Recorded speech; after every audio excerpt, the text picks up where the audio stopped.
eran de la United Fruit Company y de otras numerosas compañías de Estados Unidos. De manera que nuestra ley de reforma agraria nos hace chocar de inmediato contra los intereses imperialistas. Te hice esa pregunta porque es distinto. Aquí controlaron las minas, allá controlaban las tierras. Exactamente. La diferencia era que nosotros no teníamos esos obstáculos de que hablaba el presidente, indiscutiblemente. Lo que sí tuvimos fue una lucha muy frontal del imperialismo que ha durado estos 13 años. ¿Sigue siendo el imperialismo el obstáculo principal en el proceso? Nosotros diríamos que el obstáculo de orden objetivo fundamental es ese. Luego hay obstáculos de orden subjetivo. Nosotros no hemos tenido tiempo todavía de desarrollar toda una nueva generación de técnicos, de ingenieros. Eso llevan 20 años por lo menos. Hemos trabajado muy duramente en eso, pero nos encontramos niveles de ignorancia, niveles de subdesarrollo técnico. Perdón, Fidel, en el campo médico, te hago esa pregunta, porque tú sabes que yo soy médico. Sí. ¿Cuántos médicos tenían y cuántos se fueron de Cuba? Teníamos 6.000 y ellos lograron llevarse de Cuba 3.000 médicos. Nos redujeron a la mitad. ¿Y han logrado ahora? Ahora tenemos 8.000. Extraordinario. Y más de 5.000 estudiando en la universidad.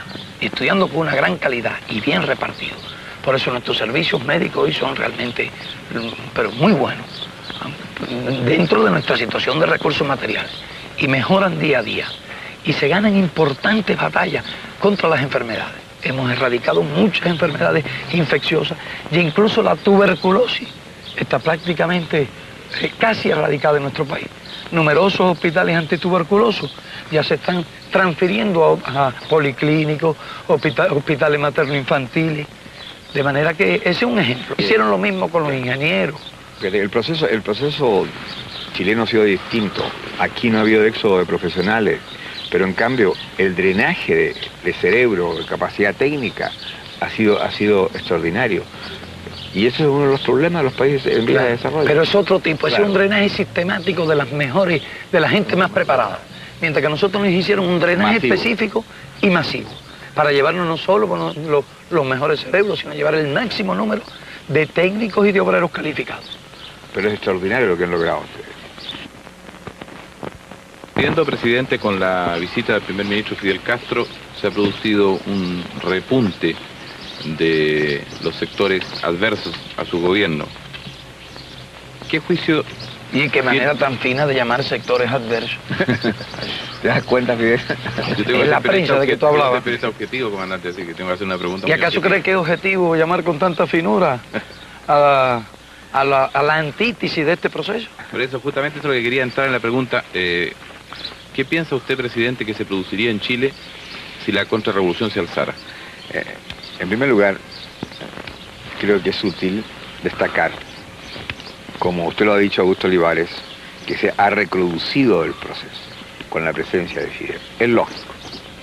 De manera que yo tengo la culpa, ¿no? No, pero ellos saben lo que significa la presencia de Cuba y la presencia de Fidel Castro en Chile. Ellos tienen conciencia de que es vitalizar el proceso revolucionario latinoamericano. Ellos tienen la evidencia de que la unidad de nuestros pueblos es un factor indiscutiblemente que fortalece la voluntad y la decisión de los pueblos para romper la dependencia. Además, es indiscutiblemente contribuir a terminar con el aislamiento intencionado de Cuba. Por eso que ha recrudecido. Y además también, porque a ellos les duele profundamente, Fidel, el éxito que tú has tenido. El hecho que mineros, campesinos, obreros, soldados, sacerdotes hayan dialogado contigo, las grandes manifestaciones de masa, claro, lógicamente, han sido de cariño y afecto para ti la Revolución Cubana, pero también en el fondo, de apoyo al gobierno, porque es el gobierno del pueblo el que ha hecho posible tu presencia aquí, ¿verdad? Es cierto, pero te voy a decir una cosa. La mano del imperialismo está detrás de todo eso, sin ninguna duda. Porque nosotros tenemos bastante experiencia y sé cómo actúan. Nosotros. Y cierto aceleramiento de esas actitudes y ciertas tácticas y la forma en que se han producido, y precisamente durante la visita, y cuando estaba una gran parte del mundo con los ojos puestos en el resultado del diálogo entre nosotros y del encuentro entre nuestros pueblos y nuestros procesos. Entonces, han tratado de desviar la atención hacia determinados tipos de problemas. Yo no tengo la menor duda ni la más remota duda de que la mano del imperialismo ha estado detrás de todo esto. Pero es evidente, y por eso que hice referencia a declaraciones que son inconcebibles y que demuestran la intromisión en la vida interna de un país y que viene de altos funcionarios, ¿no?, de Estados Unidos, que por lo menos debían medir el contenido y el alcance de sus expresiones. Pero no solo inconcebibles, sino coincidentes. Claro, prácticamente el mismo día. Exacto.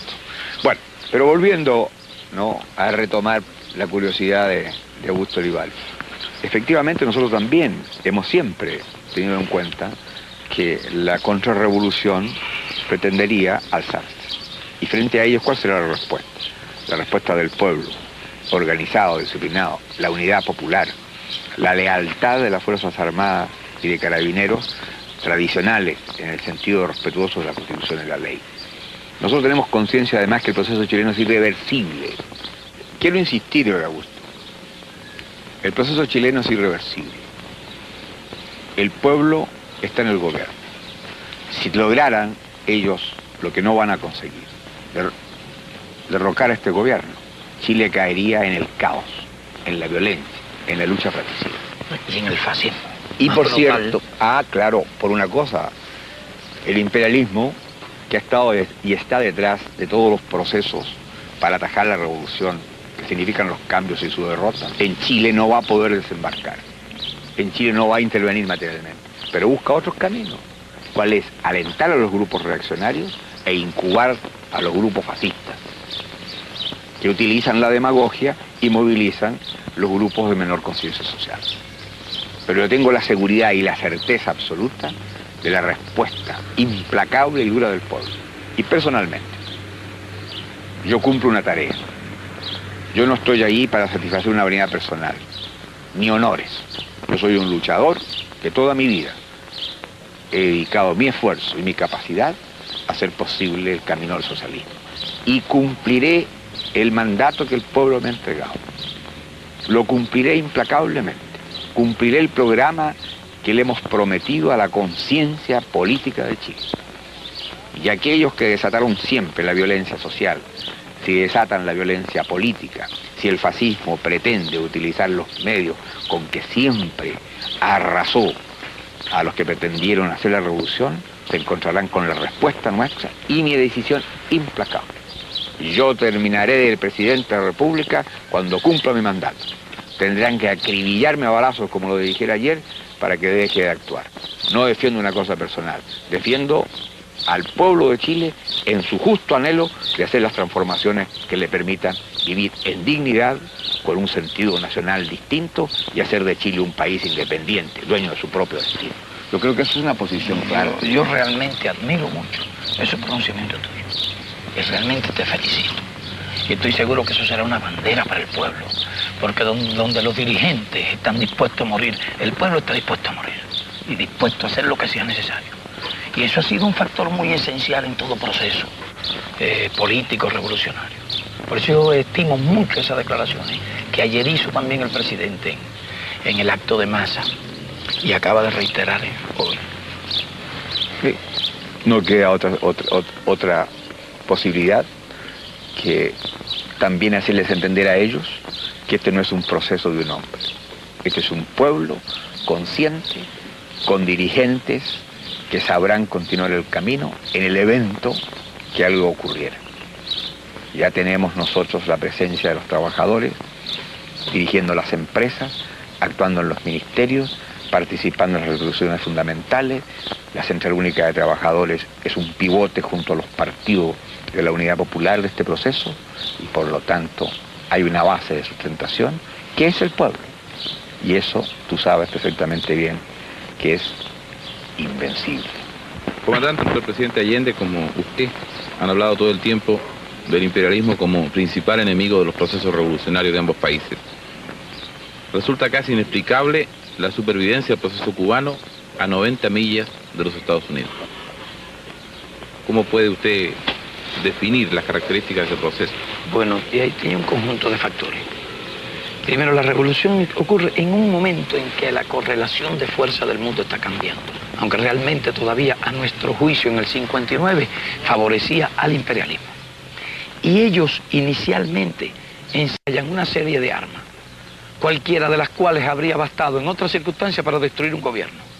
No se dieron cuenta del tipo de gobierno que se había formado, con una fuerza que se desarrolla en el combate, que logra un gran apoyo de la nación. Ahora ellos intentan destruirnos, apenas hicimos algunas leyes que cambiaban la estructura y que chocaban con sus intereses, como fue la ley de reforma agraria, con el bloqueo económico. Digamos, nos suprimieron la cuota azucarera, nos suprimieron totalmente los combustibles. Eso habría bastado para crear una situación muy difícil a cualquier país. Claro, habría desalentado inmediatamente a las capas más débiles, más atrasadas, más cobardes, habría movilizado a sus aliados sociales. Pero en Cuba, ¿qué ocurrió? En Cuba estaba el pueblo y eso sirvió para energizarlo, levantar el espíritu. Pero además pudimos contar en ese momento con la solidaridad internacional. Desde el punto de vista económico, fue muy importante y muy decisiva para nosotros en ese momento que la Unión Soviética nos compró el azúcar. ¿Y el petróleo, Fidel? Y nos abasteció de petróleo. Eso te preguntaba. Fueron dos factores muy importantes. ¿Cuánto petróleo al año? En ese momento consumíamos unos 4 millones de toneladas. Qué importante. Y ellos producían ciento y tantos millones. Fue un gran esfuerzo.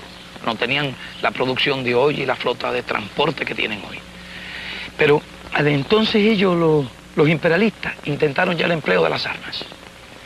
Y fueron a usar el procedimiento de Guatemala, una invasión de mercenarios desde el exterior. Indiscutiblemente subestimaron una vez más al pueblo y la invasión fue totalmente aplastada. Después estaban planeando ya otras medidas, otras agresiones con intervención directa de su fuerza. Y fueron esos factores los que originaron las medidas que condujeron a la crisis de octubre.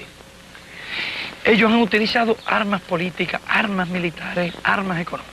Pero nosotros hemos logrado desarrollar un pueblo muy unido, en que no hay ningún factor diversionista, no hay elemento de división. Hemos creado una gran igualdad, una gran unidad. En nuestro pueblo, hombres y mujeres están dispuestos a pelear. En nuestro país, hombres y mujeres están dispuestos a luchar hasta la última gota de sangre. Y eso el imperialismo lo sabe. Y por eso nos respeta. Y yo no creo que tenga ya ni la más remota posibilidad de aplastar a la revolución. Y en todo caso tendría que aplastar el país.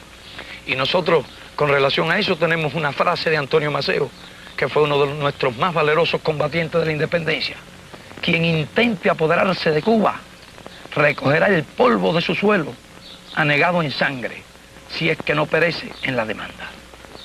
Y eso es lo que nosotros podemos decir hoy, y tenemos la completa seguridad de que sería así.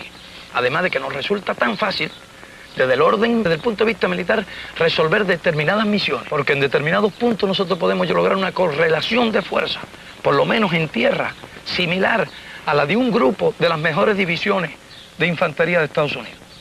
Eso es una cosa clara y ellos lo saben. Pero saben que tenemos además la solidaridad del campo socialista y las consecuencias que pudieran tener una guerra de ese tipo de exterminio, un genocidio contra Cuba. Entonces, estos son los factores que explican la solidez, la fortaleza y la seguridad de nuestro pueblo en la revolución. Ya no es época de genocidio, eso el mundo te lo rechaza violentamente y la conciencia de los pueblos se levantará ante cualquier amenaza de ese tipo. Nosotros podemos levantar 600.000 hombres sobre las armas en cuestión de horas. Presidente Allende y comandante Castro, ustedes se han reunido en muchas oportunidades en Cuba, pero es esta la primera vez y es Chile el encuentro de ustedes dos como gobernantes. La atención de todo el mundo ha estado concentrada sobre estas conversaciones que ustedes han tenido, sobre la visita del comandante Castro, y especialmente América Latina, en la que ha estado pendiente.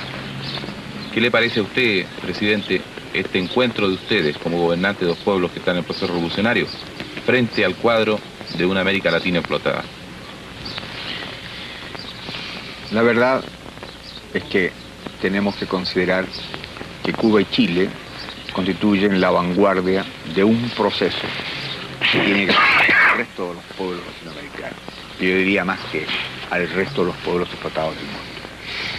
Pero América Latina no puede seguir siendo solo continente de la esperanza. Hay que imaginarse lo que significa la brecha, la distancia que separa a nuestros países, dependientes en lo económico y sometidos en lo político, de los países del capitalismo.